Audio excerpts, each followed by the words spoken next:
It is 1/6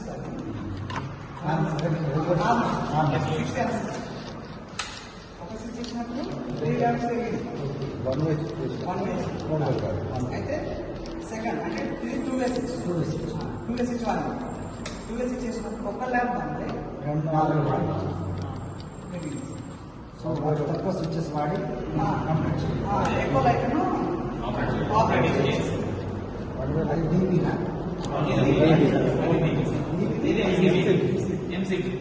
difference ఏంటి నాకు ఇది డీపీ అనేది పిఎస్ రెండింటిని కంట్రోల్ చేస్తుంది అంటే ఆన్ లైక్ స్విచ్ ఈ స్విచ్ లాగా పనిచేస్తుంది ఇది బంద్ చేసినప్పుడు రెండు అంటే అవుట్పుట్ రెండుని ఆఫ్ చేస్తుంది కట్ ఆఫ్ చేసేస్తుంది. ఓకే అంటే నాకు పవర్ సప్లై రాని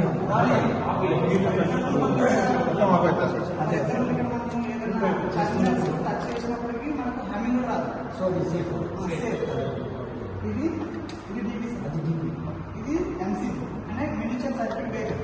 అంటే దీని వల్ల ఉపయోగం ఏంటంటే మనం ఏదన్నా ఒక ఇంట్లో మాత్రమే వర్క్ చేస్తుంది. ఫర్ ఎగ్జాంపుల్ ఇది ఈ ఇంట్లో వర్క్ చేస్తుంది, మనకు ఒక్కొక్క ఇంట్లో ఒక్కొక్క ఎంసీ ఉంది. అయితే ఈ ఇంట్లో వర్క్ చేసినప్పుడు ఈ ఇంట్లో మాత్రమే ఆఫ్ చేసుకొని పవర్ సప్లై ఆఫ్ చేసుకొని మనం వర్క్ చేసుకోవచ్చు. అంటే ఇది అంటే టోటల్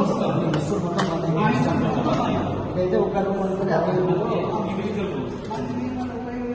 మనం ఇక్కడ షార్ట్ సర్క్యూట్ అయినా లేకుండా మనకు ఏదైనా షార్ట్ తగిన ఆటోమేటిక్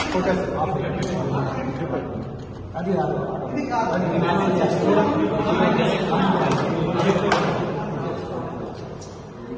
దీనికి దానికి డిఫరెన్స్ ఇది లాజిక్. సార్ ట్రైనింగ్ లో ఉన్నప్పుడు సార్ క్వశ్చన్ అడిగారు. అయితే సార్ క్వశ్చన్ అడిగి 5,000 క్యాష్ ప్రైజ్ పెట్టారు. పేమెంట్ చేయలేము సార్ అంటే సార్ సజెషన్ వల్ల సింగిల్ సిరీస్ అయింది. ఇప్పుడు దీన్ని ఆఫ్ చేసి దీన్ని ఆన్ చేయడానికి సపరేట్గా ఈ స్విచ్ కనెక్ట్ చేశారా? అట్లా దీనికి నార్మల్ స్విచ్ అయితే పాసిబిలిటీ లేదు. నార్మల్ స్విచ్ ఓన్లీ 3 ల్యాంప్స్ వాడడానికి మాత్రమే.